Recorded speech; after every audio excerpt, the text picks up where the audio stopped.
If you haven't heard already, then you can tell from the title of this video that Etsy has increased their fee. And just a side note, if you feel like you missed this kind of stuff or you don't know what's going on with Etsy, I strongly suggest that you read their emails, because that's where they tell you stuff like this. That's where they released this information. So don't wait for me or other people that you know that are Etsy sellers to like relay this information on social media. Just like make sure you're reading it for yourself. So I'm gonna look at the email again just so I don't say anything wrong. So the email is a message from Etsy's Etsy's CEO. Are off to a great start. He said last year sellers increased their sales by 23% on average compared to 2019.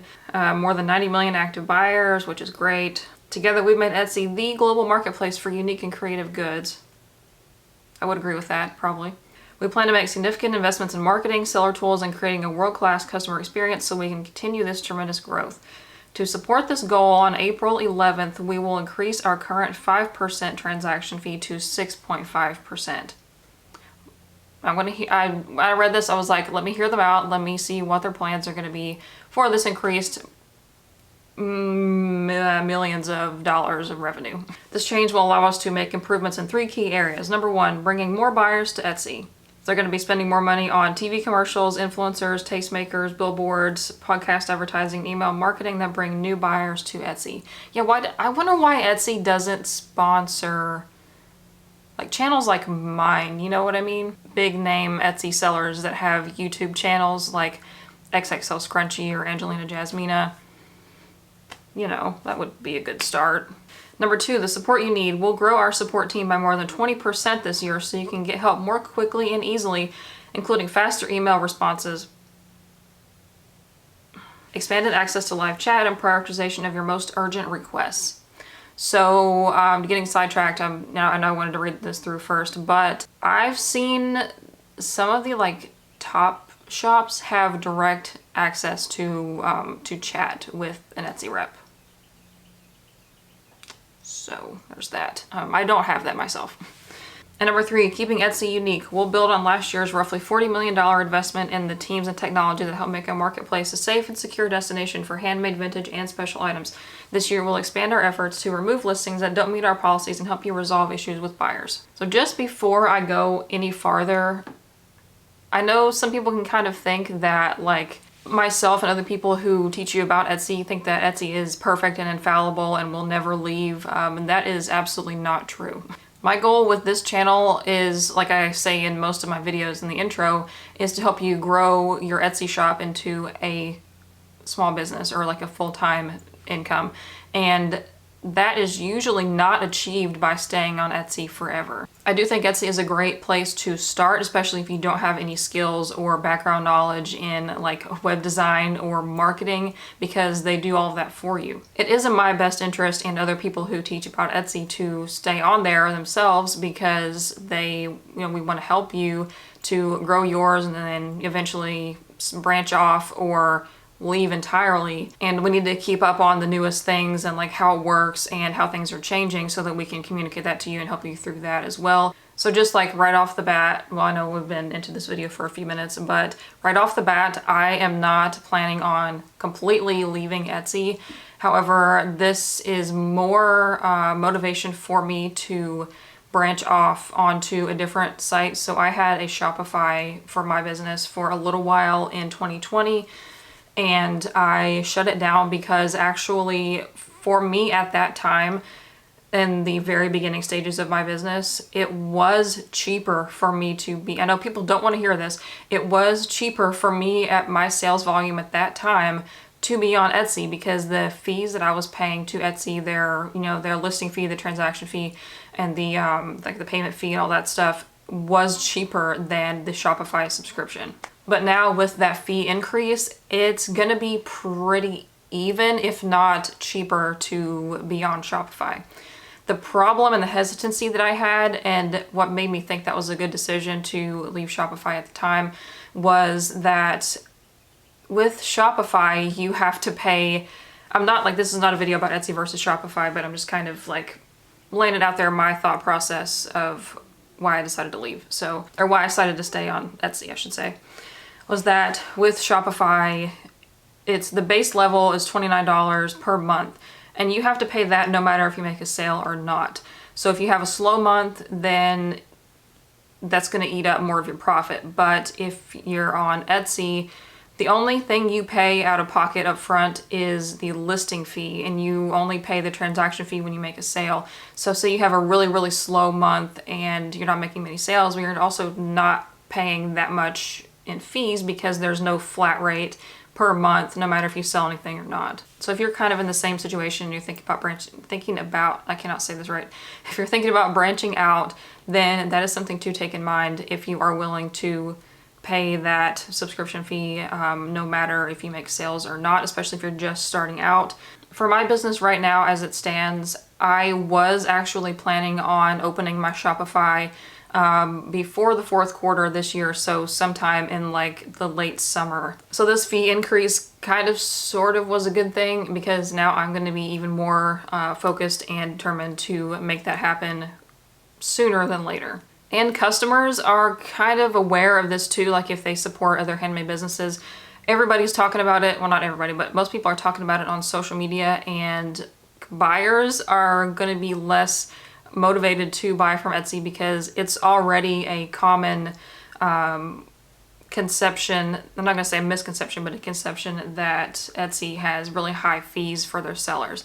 So I just kind of hope that like people aren't going to boycott Etsy for this, because some sellers are kind of stuck there, like they may not be able to or have time to branch out and do their own thing. So people may just boycott Etsy altogether and then not try to go find the seller's independent website if they have one. What is kind of funny is like over the past few weeks, they just released, as I'm filming this today, they just released that like yesterday or the day before.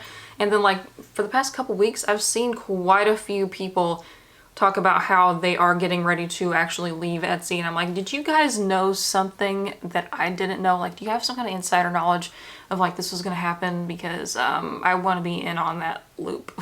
So I was actually planning on releasing a pricing calculator spreadsheet, just basically the one I use for my shop. And I'm going to make it a little bit easier for you to read and like have explanations and stuff of what everything is, because mine is a little clunky and kind of hard for me to read sometimes, so I'm gonna redo it.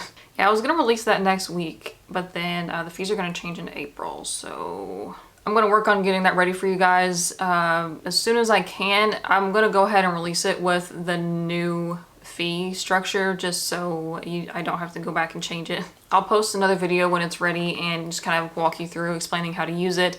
And if you are signed up for my email list, watch your email, because I'm going to be sending it out for free to my email subscribers whenever it's released. I don't know what date, so make sure you're subscribed. The link is in the description box, or it's links.type9studio.com. So my thoughts about the fee increase and their promises. So that's not as much as like eBay and Mercari are like 10%. I do wish they would expand on or give updates on these promises that they're going to do with this extra 1.5%.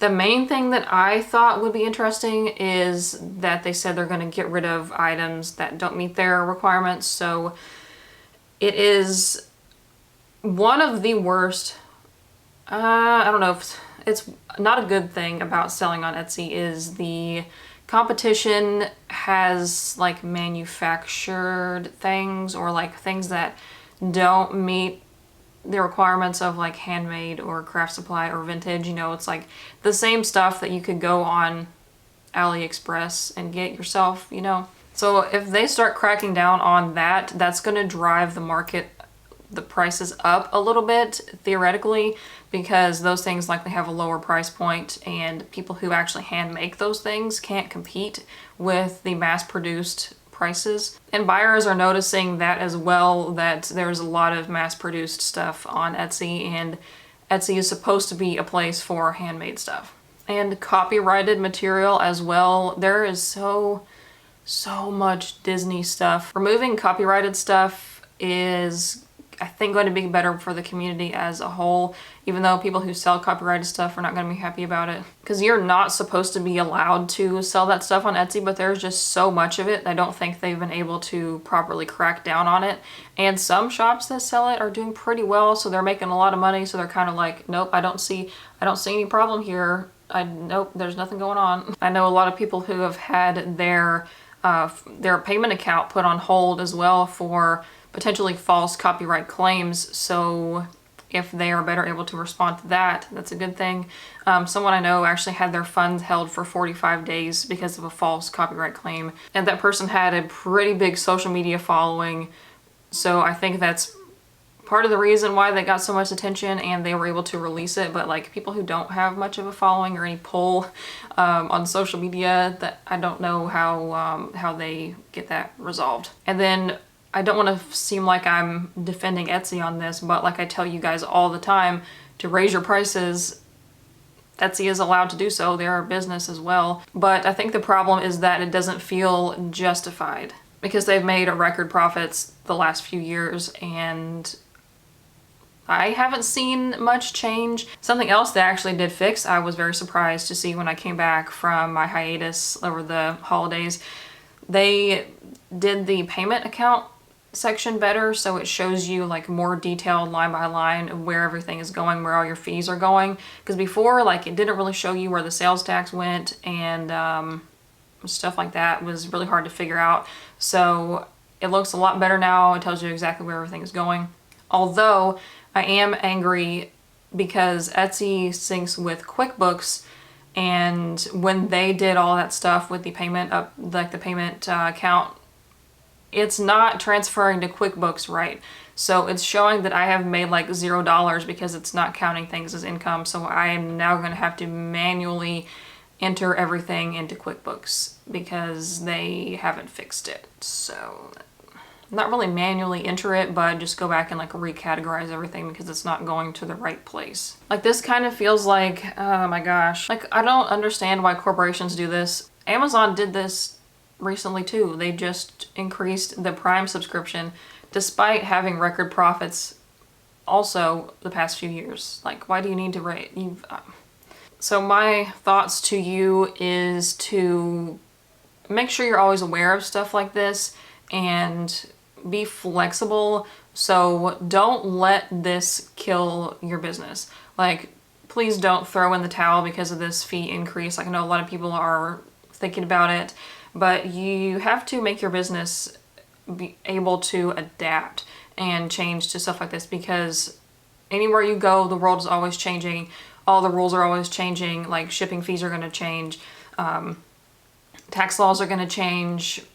Your suppliers are going to change stuff. It just be able to adapt to anything. So if you feel like you want to completely leave Etsy and go somewhere else, then make sure you're ready to do that.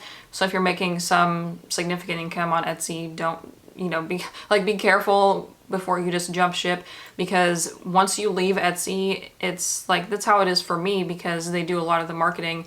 So if you jump off to like Shopify or something, then Shopify doesn't do any marketing for you at all. So you have to do it all. So you better have an email list, a good following on social media, or know how to do like paid ads on Google or Facebook and Instagram and stuff like that. And don't forget to change your prices. Like if you want to go ahead and change them now, do it. Because you're just gonna pocket that extra 1.5% until April 11th. And your customers are probably not gonna notice. Like everybody I've talked to that has gone through like a price change, their customers don't notice, they don't say anything. It's fine. So like if you have a $10 item, a 1.5% is 15 cents. Okay. It just like, it doesn't seem like that much, but it's going to add up over time. So make sure you account for that. I think that's it for me today. Let me know what you think in the comments. If you want to rant, do whatever, then go for it. If you found this video through the search or you're recommended, then hello, hope you stick around. My name is Abby, and we learned about Etsy here and how to grow it into a more substantial full-time business. I will see you in the next video. Bye.